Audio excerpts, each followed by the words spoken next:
j'allais dire séculaire, des règlements non contentieux des différends, depuis l'arbre à palabre jusqu'aux chefferies traditionnelles, en passant par de multiples foyers informels de résolution des crises.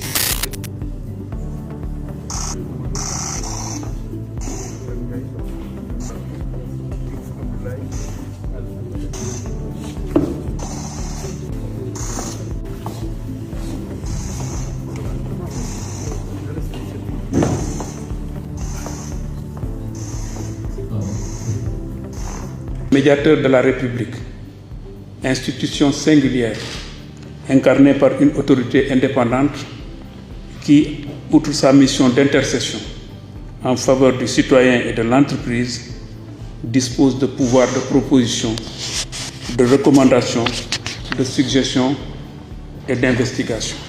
Son rôle s'inscrit dans la quête de justice et de vérité en veillant à ce que chaque citoyen puisse exercer ses droits dans le respect de la loi et trouver une écoute attentive face aux lenteurs et difficultés de l'administration.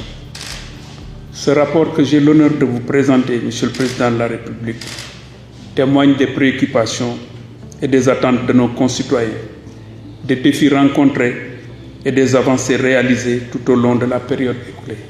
Excellence, Monsieur le Président de la République, je vous remercie de votre aimable attention.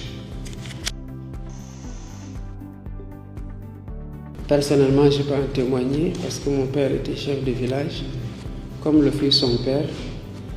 Mais j'ai régulièrement vu des contentieux liés à des problèmes entre éleveurs et agriculteurs, entre voisins, être réglés chez nous, sans aucune intervention institutionnelle, encore moins juridictionnelle.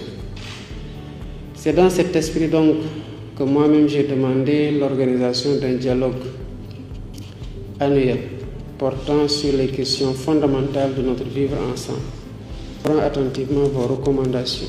J'ai relevé avec satisfaction leur alignement sur l'axe 1 de notre agenda national de transformation relatif à la bonne gouvernance qui demeure le socle ultime de toute réforme. Tout à l'heure, vous avez parlé de la fouille corporelle à l'entrée des prisons. Elle est particulièrement attentatoire à la dignité humaine. Et parfois, elle n'est pas du tout nécessaire. Et que le rapport que vous venez de me présenter fera l'objet d'une très grande attention. Et les recommandations qu'il contient seront examinées minutieusement en vue d'une mise en œuvre adéquate.